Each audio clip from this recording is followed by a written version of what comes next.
Hello दोस्तों, welcome to my YouTube channel. ये हमारा दूसरा वीडियो है जो हमारा है।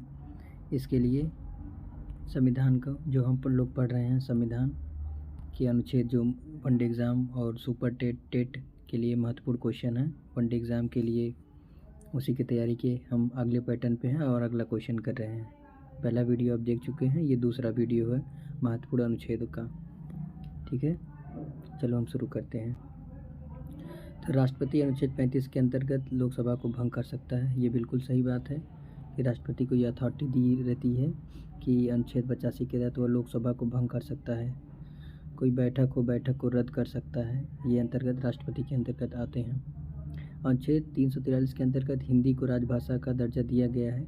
ये मोस्ट इम्पॉर्टेंट क्वेश्चन है, कई बार पूछा हुआ है कि हिंदी को राजभाषा का दर्जा किस में दिया गया था, अनुच्छेद 343 में। और वैसे भी हमारे 343 से लेकर 351 तक हमारे जो संविधान है उसमें हमारी भाषाओं का वर्णन है। हमारे पूरे देश में कितनी, तो हमारे पूरे देश में लगभग 22 भाषाओं को मान्यता प्राप्त है।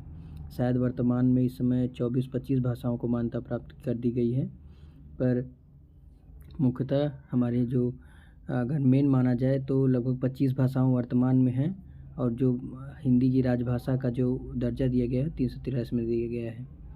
मौलिक अधिकारों का निलंबन का आदेश राष्ट्रपति दे सकता है।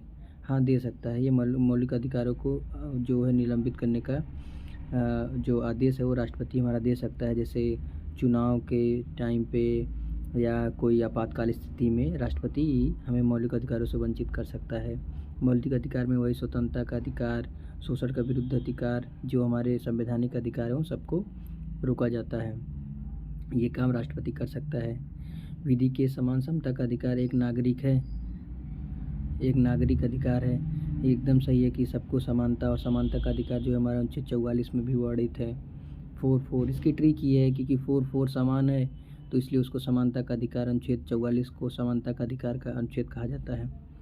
तो ये विधि के समान समानता का अधिकार है। अगला हमारा व्यक्तिगत स्वतंत्रता के लिए हेवन कॉर्पस की याचिका जारी कर सकता है, जिसे रीट कहते हैं।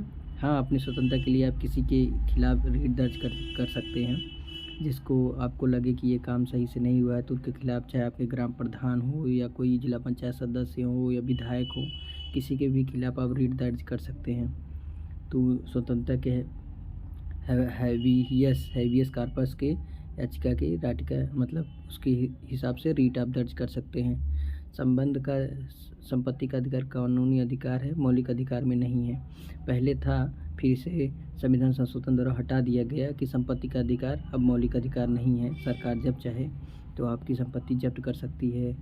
जैसे ऐसे कई जगह होते हैं, खदान होते हैं, खदानों के बाद कहीं किसी के घर सोना, किसी के घर कुछ धातुएं मिल जाती हैं तो सरकार उसे अपने अंडर ले लेती है। क्योंकि आप जिस जगह रहते हैं, चाहे वो आपका घर हो, हमारा घर हो, किसी का भी घर हो, वो आपका संपत्ति का अधिकार ये कानून नहीं है। सरकार आपका जब चाहे तब आपका मतलब ले सकती है, अपने अंडर में ले सकती है। इसीलिए संपत्ति का अधिकार कानूनी अधिकार नहीं है, वर्तमान में नहीं है। पहले संविधान में था, लेकिन इसे संविधान संशोधन द्वारा हटा दिया गया। गोवा राज्य का एक समान नागरिकता करने वाला पहला राज्य है। हाँ, बिल्कुल सही है। गोवा जो हमारा है ये समान नागरिक संहिता लागू करने वाला पहला राज्य है, गोवा है। वहाँ सबके लिए समान कानून है। वहाँ ये नहीं है कि हिंदू अलग, मुस्लिम अलग, सिख अलग, ईसाई अलग, ये सब कोई क्रियाक्रम नहीं है। वहाँ सबके लिए एक समान कानून है, इसलिए वो आज वेल डेवलप्ड भी है।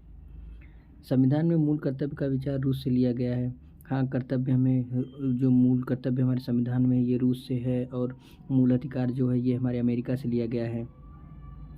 ये दोनों ही हमारे संविधान में वर्णित है। कर्तव्य हमें रूस सिखाता है। इसकी ट्रिक यही है कि कर्तव्य हमें रूस सिखाता है, अधिकार का जो काम है वो अमेरिका करता है। इसलिए हमें याद हो जाना चाहिए कि मूल अधिकार या मौलिक अधिकार हमें अमेरिका से मिला है और मूल कर्तव्य सोवियत संघ रूस से, जिसे USSR भी कहते थे पहले, फिर अभी टूट के रूस हो चुका है। और इस समय इनके बीच तो युद्ध भी चल रहा है, रूस और यूक्रेन का। नेक्स्ट पॉइंट पे आते हैं। संसद का स्थायी सदन राज्यसभा है, बिल्कुल सही है। और संसद के 3 भाग होते हैं। हाँ, सही है, 3 भाग होते हैं, मानसूनी बजट व शीतकालीन बजट, मानसून व शीतकालीन, ये 3 होते हैं जो संसद के 3 भाग हैं। और संसद के 3 भाग में ये भी कभी कभी पूछ लेता है कि संसद के 3 भाग और अंग, ये 3 जो उसके नीचे वाला जो क्वेश्चन है ये वाला देखेंगे तो ये दोनों भाग, जो भाग और अंग में काफ़ी कन्फ्यूजन होता है लोगों को। तो 3 भाग पूछे तो बजट, मानसून और शीतकालीन होता है, जबकि भारतीय संसद के 3 अंग लोकसभा, राज्यसभा और राष्ट्रपति होते हैं, जिनमें 80 में आपका है 80 में है आपका लोकसभा, 81 में राज्यसभा और उसके बाद फिर राष्ट्रपति का आता है। अनुच्छेद मैं बता रहा हूँ, राष्ट्रपति का तो आपका शायद 51 से आ जाता है, 51 में, अनुच्छेद 51 से लेके आपके राष्ट्रपति का, उसके पहले सब ये हैं। और 3 अंग पूछे, ये मुख्य ध्यान दीजिएगा, जब 3 अंग पूछे तो लोकसभा, राज्यसभा और राष्ट्रपति हैं, और 3 भाग पूछे तो बजट, मानसून व शीतकालीन है। राष्ट्रपति की कार्यपालिका का अध्यक्ष राष्ट्रपति होता है, ये भी बिल्कुल सही है कि राष्ट्रपति की जो कार्यपालिका है उसका अध्यक्ष जो है राष्ट्रपति होता है।